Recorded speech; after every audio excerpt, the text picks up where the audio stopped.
దేవునికి స్తోత్రం. ప్రియమైన సహోదర సహోదరులకు శుభాభివందనములు. ఈరోజు దేని వాగ్దానము గలతీయులకు రాసిన పత్రిక 2:20. నేను క్రీస్తుతో కూడా సిలువ వేయబడి ఉన్నాను, కానీ జీవించేవాడు నేను కాను, క్రీస్తునందు జీవించుచున్నాడు. చూడండి, దైవజనుడు అపోస్తలుడు పౌలు గారు గలతీ సంఘములకు రాసినటువంటి పత్రికలో నేను క్రీస్తు నిమిత్తం సిలువ వేయబడి ఉన్నాను, కానీ జీవించేవాడు నేను కాను, క్రీస్తునందు జీవించుచున్నాడు అన్నారు.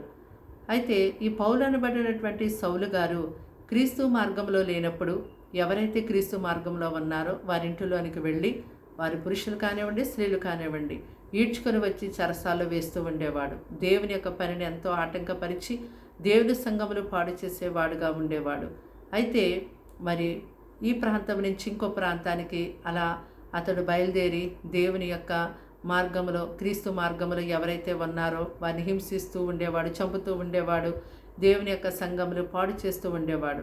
అయితే అలాగా ఇంకో ప్రాంతానికి ఆయన దేవుని యొక్క సంఘమును పాడు చేయడానికి వెళ్తున్న సందర్భంలో మరి అతని మీదకి ఆకాశం నుంచి ఒక ప్రకాశమానమైనటువంటి వెలుగు వచ్చింది. ఆ యొక్క వెలుగులో నుండి ప్రభువైన యేసుక్రీస్తు వారు అతనితో మాట్లాడారు. ఆ యొక్క మాటలు విన్నగానే ఇతని హృదయం తెరవబడింది. అంతేకాదు, అక్కడ ఒక దైవజనుడు అననీయ ద్వారా దేవుడు అతనితో మాట్లాడి ఇతనును నేను నా పని కొరకు ఏర్పరచుకున్న సాధనము అని మాట్లాడగా మరి అప్పటి నుండి కూడా ఇంకా ప్రభువే నిజమైన దేవుడని పౌలు గారు తెలుసుకొని దేవుని కొరకు అతను జీవించాడు. దేవుడు అతని చేత విశేషమైనటువంటి అద్భుతములను జరిగించారు.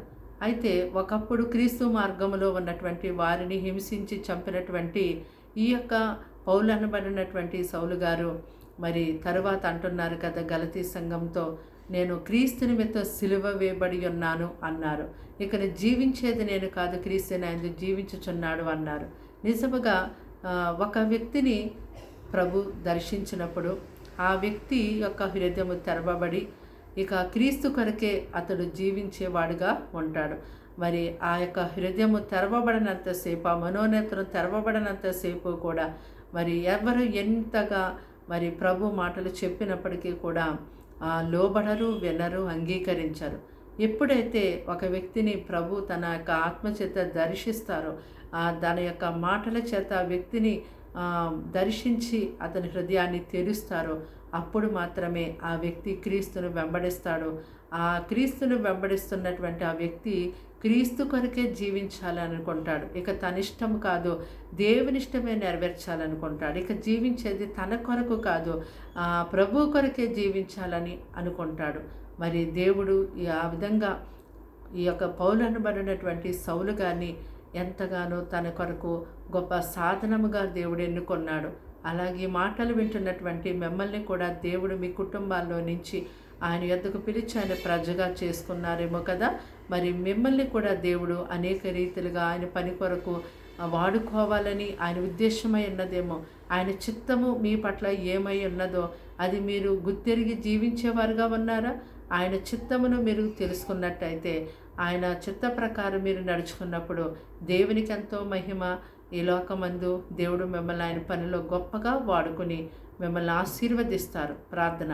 దేవానికి వందనములు, స్తోత్రాలు, స్తుతులు చెల్లిస్తున్నాం తండ్రి. ఈ మాటలు వింటున్నాను బిడ్డల్ని మీ రక్తంతో కడిగి ముట్టి స్వస్థపరిచి బలపరచండి. వారి ఇంటి వారికి రక్షణ ఇవ్వండి అయ్యా తండ్రి. ప్రభా, వీరిని మీరు ఎంతగానో తండ్రి వాక్యం ద్వారా నువ్వు దర్శించండి ప్రభా.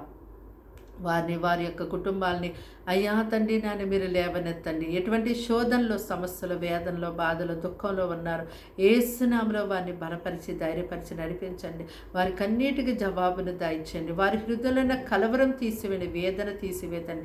నీ చిత్త ప్రకారం వారు జీవించడానికి సహాయించండి. వారిని, వారి యొక్క అయ్యా కుటుంబాలని దీవించి కాపాడండి. దినమంతా వారిని ఎంతో కంచి వేసి కాపాడండి. కీడు శోధన పని తప్పించమని అయ్యా పిల్లలు ఎగ్జామ్స్ రాస్తూ ఉంటుండగా ప్రతి ఒక్కరికి జ్ఞానము, తెలివి, ఆలోచన మీరు అనుగ్రహించి మరి ఎగ్జాములన్నీ పూర్తి చేసుకొని మంచి మార్కులతో పాస్ అవ్వడానికి మీరే సహాయం చేయమని యేసు నామములో ప్రార్థన సమర్పించి అడిగి వేడుకున్నాం తండ్రి. ఆమేన్.